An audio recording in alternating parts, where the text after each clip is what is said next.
My name is Orpheus. Once a novelist, but after losing my memory, I couldn't complete any valuable writing. Now I'm just a private detective with my clients. Until I received this strange request. Investigate an infamous estate and find a man's lost daughter. Besides the check, it was the name on the letter that intrigued me. Not Orpheus, but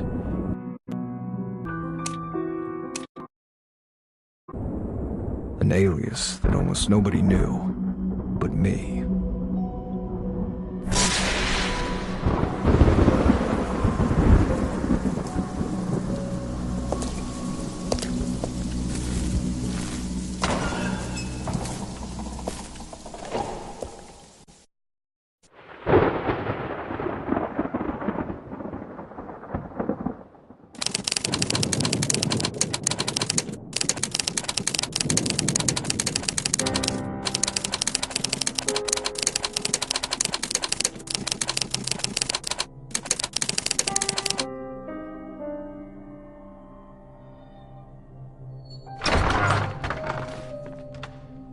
For somewhere that's been deserted for 10 years, this room's in remarkable condition. I think I'll stay here for the night. But it's too dark in here. I need to find an alternative light source before the fuel in this lantern runs out.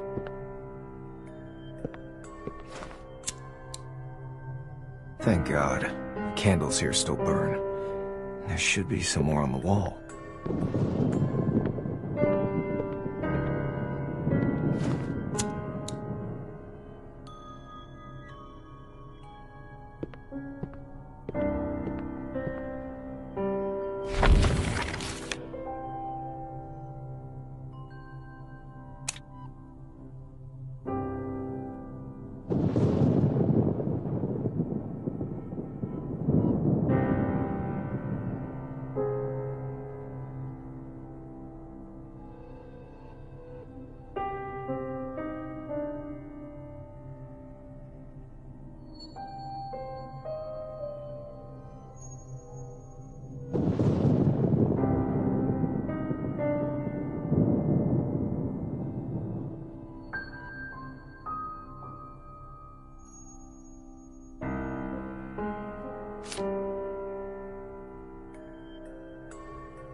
I know it's all psychological.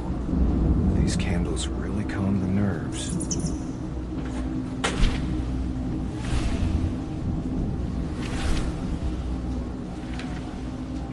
Paper airplane? Something that children usually play with.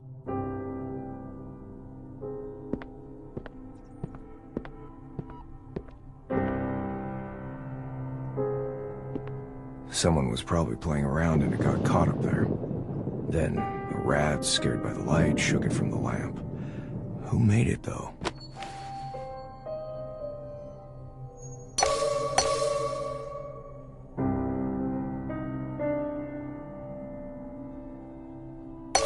This is what I can deduce from my initial analysis. But the paper used might actually contain some information, from which I might find other clues. This looks like a page from a diary.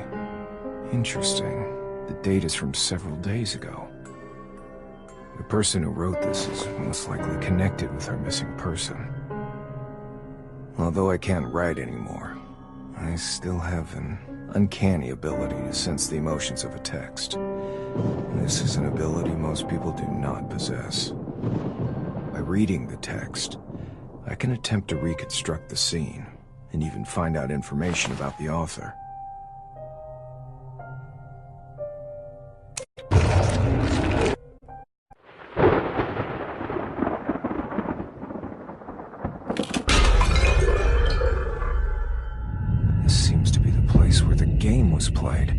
description mentioned an attic attached to the main house, located some distance away. I think we are still at the manor, but it seems we're some distance from the main house. For now, I need to focus and retrace the steps of our mystery author. I should probably drink less.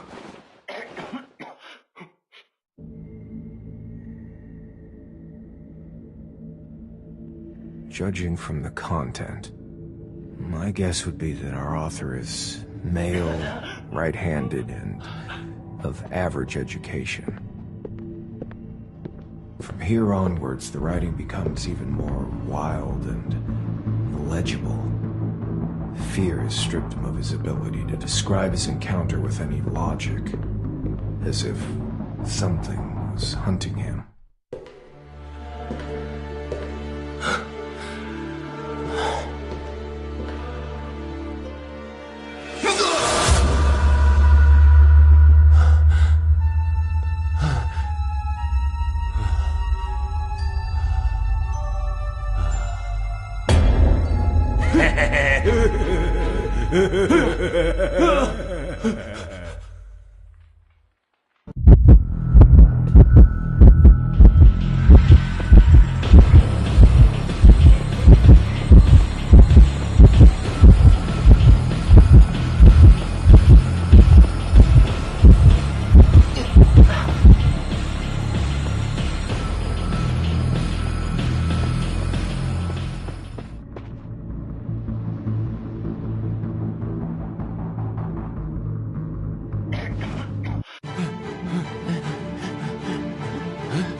The diary suddenly stops here. What on earth does that mean? A carnival? It reads like something that was written by a lunatic. I really hope that Mr. Reichenbach's daughter is not involved in this. What I really need to do now is find the rest of the diary and find out what's happened here. There should be other clues among these sheets of paper.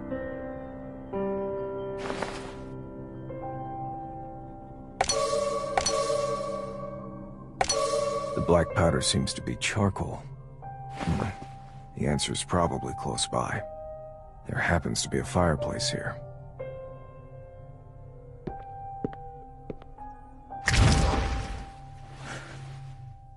There's charcoal in the fireplace, but no diary. That's not surprising. But something else has attracted my attention. The unburned firewood. The chimney has been sealed off. It seems the owner didn't use the fireplace, and its true purpose remains unclear. There must be some more clues around here.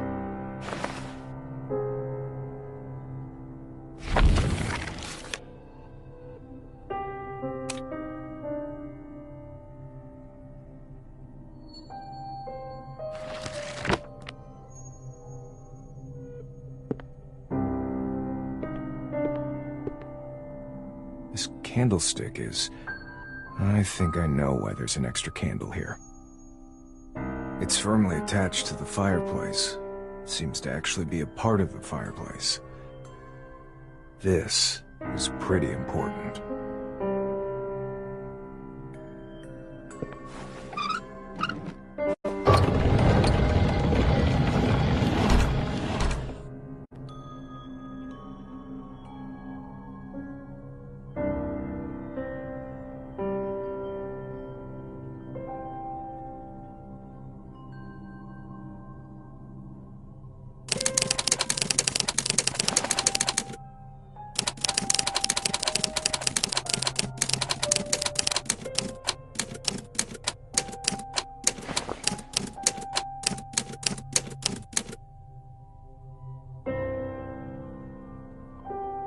I used to detest bedtime reading when I was a child. Trying to find a diary with a missing page in here is like looking for a needle in a haystack. The search for one specific diary is no longer important. All of these diaries are significant.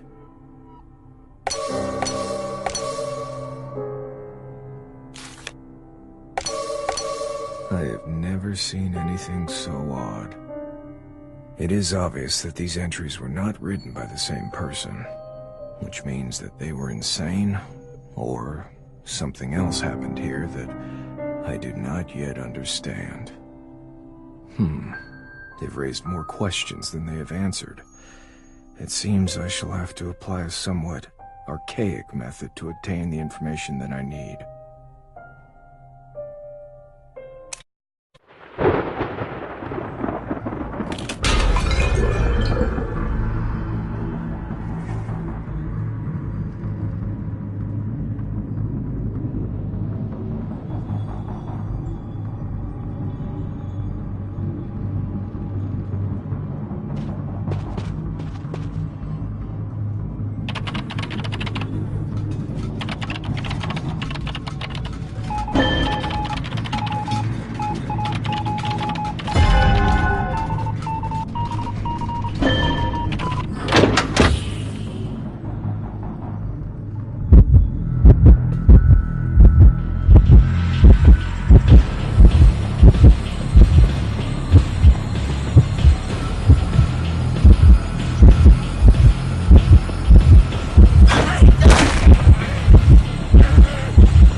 I think I can catalog the particulars of all the authors into profiles, based on the information I've found.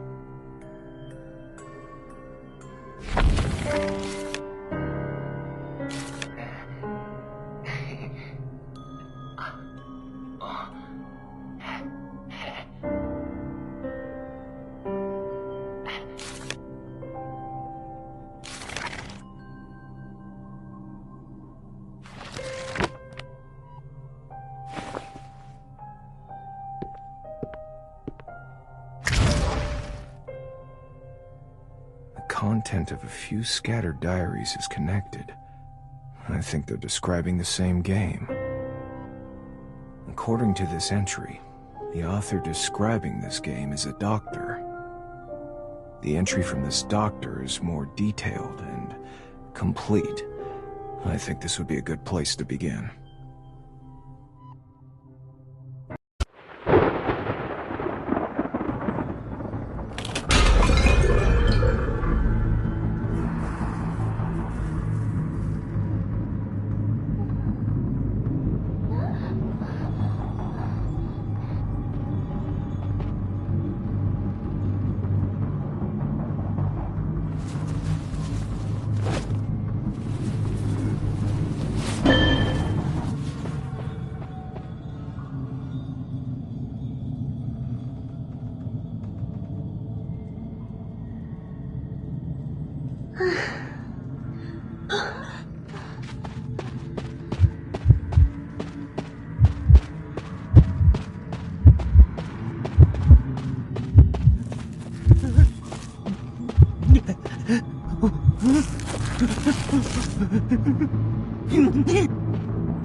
As for the hunter, I'm still not clear about his role in this game, but he has what I'm looking for. Perhaps it would be better if I try to approach the problem from another person's perspective.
seem that the rules don't apply to the hunter.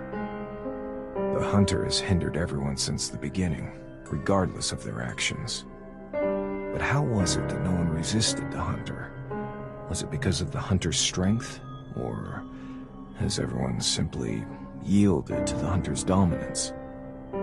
Does the hunter take pleasure in this game? Or to put it another way, is that the real purpose of this game? It is ironic that the emergence of the hunter has forced this group of people, who had opposing interests in the beginning, to work together. I need to find out more about the situation.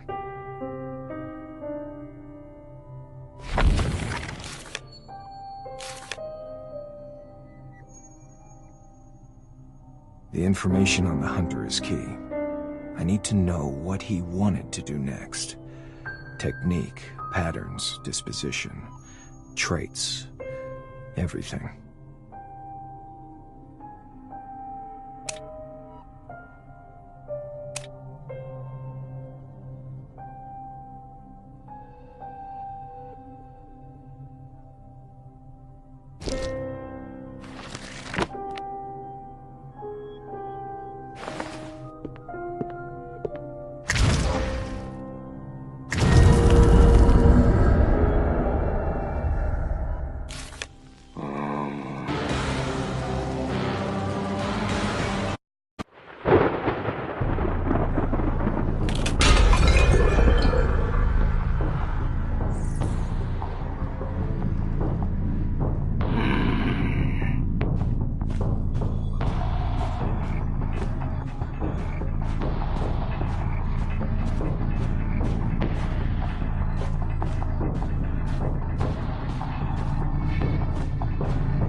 thorns were apparently used to protect things that he didn't want others to touch, or to trap those he intended to trap. Even if someone wanted to try their luck, their location would surely be exposed because of the accompanying scream they would let out when pricked. Simple, yet effective. I think the hunter must have used a pair of iron gloves to avoid being pricked by the thorns.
This scar.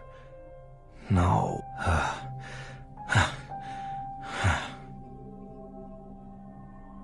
I need to rest a while.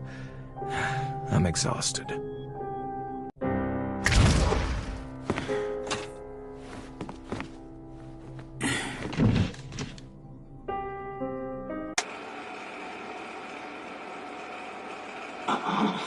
About 10 years ago, I was found unconscious at the scene of a fire due to an accident.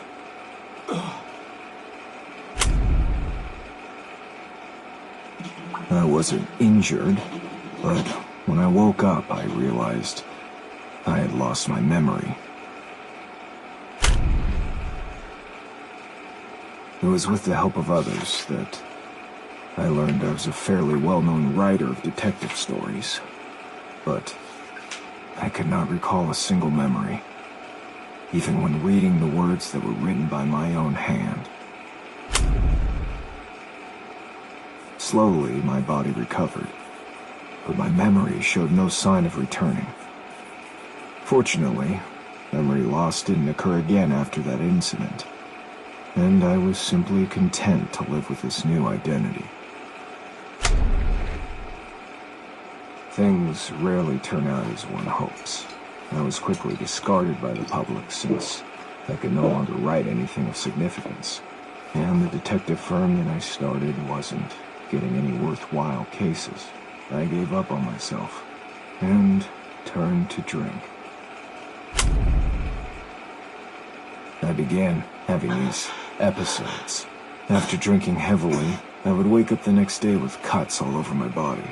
Sometimes I would come to, only to notice strange objects I would not normally use next to me.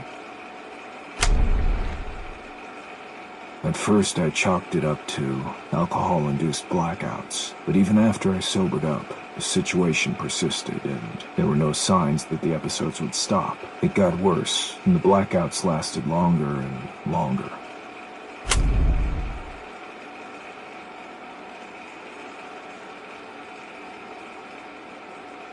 In the end, I realized the root of the problem, at least according to my neighbors.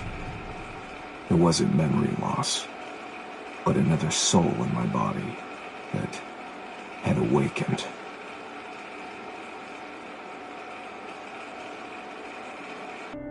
I don't trust the other guy. Even now, I don't know what he's done while I was asleep. But now, he suddenly appeared and said to me, "Trust yourself." Of course I trust myself, but not him. I need to prepare for the worst. If he really had something to do with this, I need to be able to prove my innocence. Who's gonna believe me when I say that two souls can exist in one body. This is not a time in history when people believe in things like witchcraft.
Anyway, I need to get to the bottom of this on my own.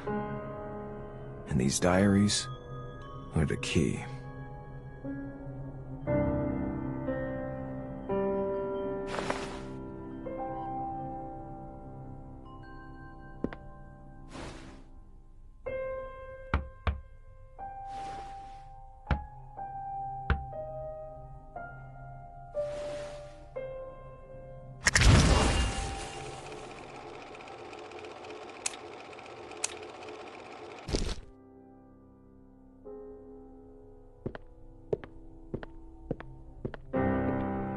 Sometimes, investigating a case is like fumbling your way along a rough, dark path.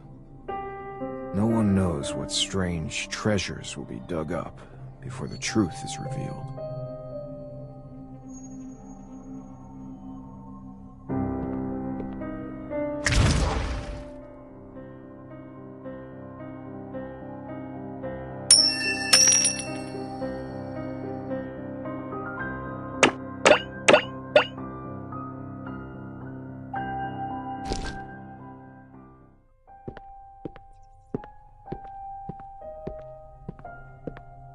This painting seems to be upside down. There seems to be something on the back of the painting. This mark